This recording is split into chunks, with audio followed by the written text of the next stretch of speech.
if you're getting tired at work, there's a few things that are going on that you can change to make a big difference in how you feel and how well you can actually perform at work each day.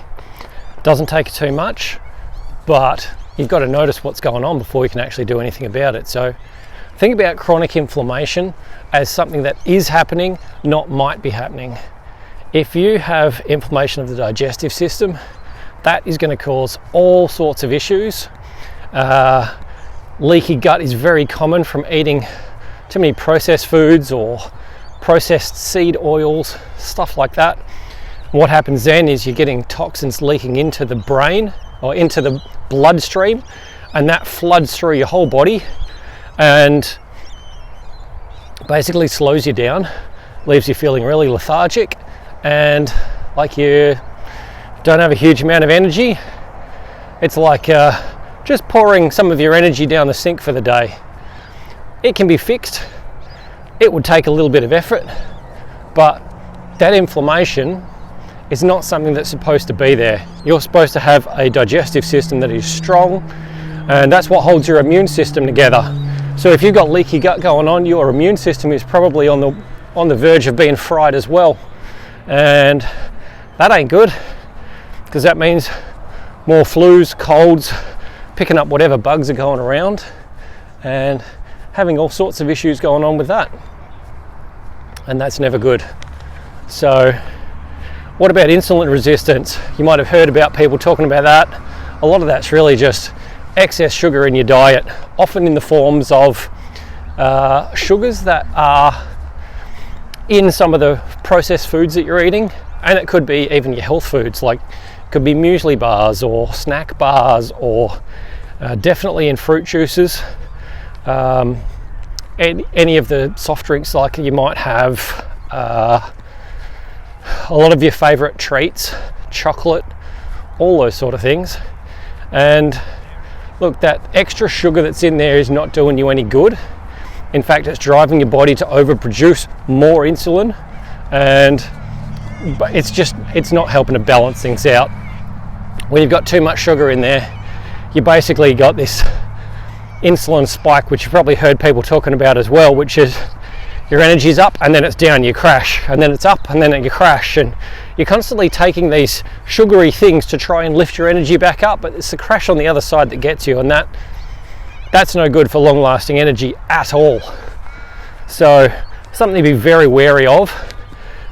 The quality of your food makes a huge difference in terms of how much energy you're going to have.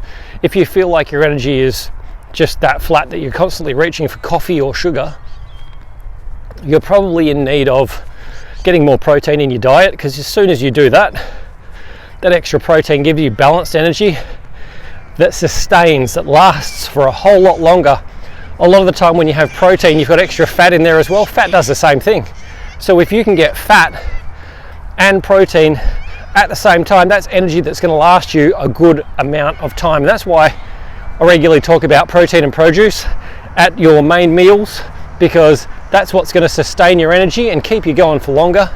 It means you don't have to look for snacks all the time, because your energy is already there. Having said that, if you eat those things and then you go and you have your sugary snack or treat afterwards, that's just going to cause some issues for you anyway, because you're now screwing with that same blood glucose insulin spike reaction.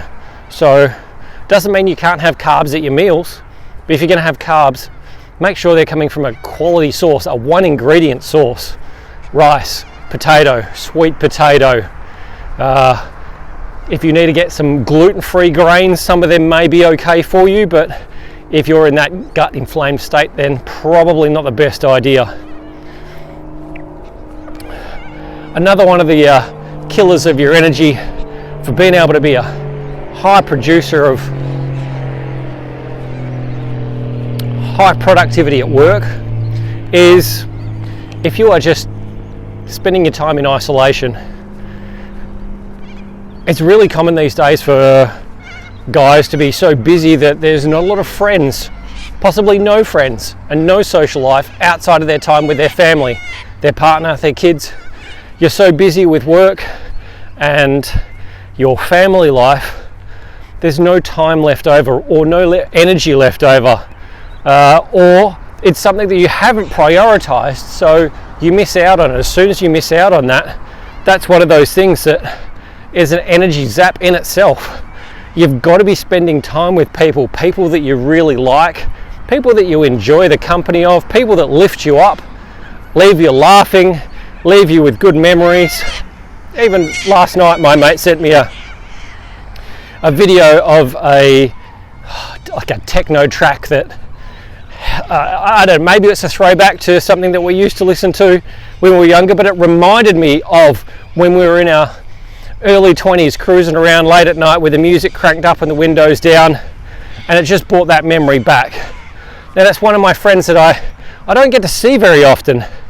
I call him every now and then, but I just don't get to see him very often because he is guarding his time for his family. That's where he spends his time.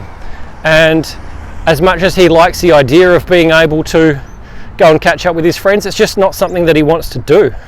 I find that really hard because I don't think it's good. I don't think it's a good thing for him at the end of the day, but you can't make somebody change their mind. You can't decide how somebody else is going to live their life. So while I know what the consequences are, and you might have heard me talk about what the consequences are, how can you fit that back into your life if that's something that's missing? Because spending time with your mates is absolutely invaluable. I'm going to catch up with one of my mates I haven't seen for 15, 20 years in a couple of hours. Can't wait. We used to play basketball together. I actually met him because I was working at Foot Locker at the time. He was a customer, somebody who would just come in every now and then, just talk to everyone or whatever. Ended up going playing basketball with him. Spent a whole lot of years playing basketball with the guy. Been friends with him for probably 25 years now. And like I said, might not have seen him for 15, 20 years mostly because I got sick. And then the times that I've reached out, I haven't been able to get him to respond or whatever because of whatever's going on in his life. But that's another friendship that I'm able to rekindle, and I can't wait. It's going to be so much fun. So even like the thought of catching up with him is enough to increase my energy. That's how powerful this stuff is. So you can't just dismiss it as something that doesn't matter or isn't important or doesn't help, because you can actively see just by talking about your friends, thinking about some of the things you used to do together is enough to lift that energy up. And when you have more energy, you're able to perform at a higher level, performing well in terms of energy with your family, your friends, but especially your energy in the workplace. And remember, a lot of the time in the workplace, the people that are there, they are people that work colleagues. They're not always friends. Sometimes you're lucky enough to be able to meet friends or have great friends to be able to come and work with, but most of the time these are just work colleagues.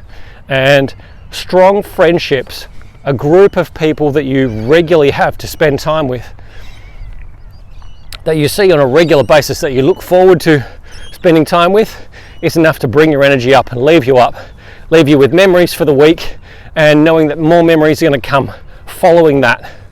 So the energy you get from that is incredibly good. The isolation that you might be feeling right now, not great. The social anxiety that comes up with a lot of people, also not great. I think a lot of what happens behind social anxiety is due to rejectionment or abandonment and stuff like that, where it might have been so long since you've been able to see these people that you don't want to reach out. You're kind of embarrassed or afraid that they're going to say, oh no, I'm not interested in seeing you, or I'm too busy, or just not respond, and it feels like you're getting rejected all over again. But a lot of the time people are just so busy, and they're in the same mind where they don't want to reach out to you because they don't want to be rejected either. So my attitude is just keep reaching out to them. It doesn't matter if they say nothing.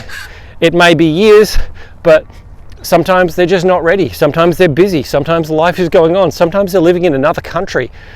Sometimes their life is in a state where they need somebody to reach out to them right there and then. And even the fact of you reaching out to them, even if they don't respond, that might be the best thing for them, because it helps to lift them up and make them feel a whole lot better.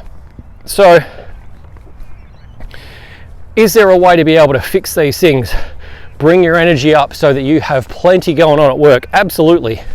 You can go into the description and join my community, where you're going to find it's just men over 40. That's all it is, and that is purely so we can be together to support each other through whatever it is that is coming up. See, we find that the more time you spend with other guys who are around your age, the more you'll find that they're the same as you. They're doing all the same things. They're going through all the same shit that you've been through, and they're trying to deal with it as good as possible. But we're stronger together. So if you can spend time with these people, then they're going to lift you up. You're going to lift them up. If they have a problem, you can add your 2 cents. You might be able to solve it for them. You have a problem, they can add their 2 cents and maybe solve it for you. Or it might just be enough encouragement for you to go and do the next thing that you want to do or are not quite ready to do. On top of that, there is a free vitality audit. That's going to tell you where you're at. Basically 7 questions, and it'll take you a minute or so to answer.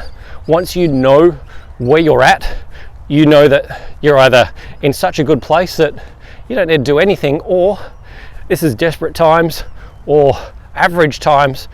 It's time to step up and make a difference, and it doesn't take too much. So I've got a few suggestions in there, but if that's too easy, I've also got a 14-day energy upgrade, whereas once you start that, within a few days you'll notice that your energy is up and you're feeling better than you've felt in a long time. So more energy and less stress, and it's only going to take you 10 or 15 minutes a day at the most. Once you start doing these things, you're actually going to find you get time back, because your state of mind is increased, as in less stress equals more clarity, you feel better, your energy's up. That means you've got more energy through the day, more energy to be able to do the things that you want to do. And that might be spending time with your family, or doing some exercise for yourself, or going and catching up with some friends, whatever it is. So go jump in the community, grab these things. They are free. And if you've got any questions along the way, just reach out and ask me. Happy to answer them, happy to help you on your journey, because I'd love you to be able to have more energy when you are at work, to be able to inspire more people, make more of a difference in the world. I'll talk to you soon. Okay, so that one can go.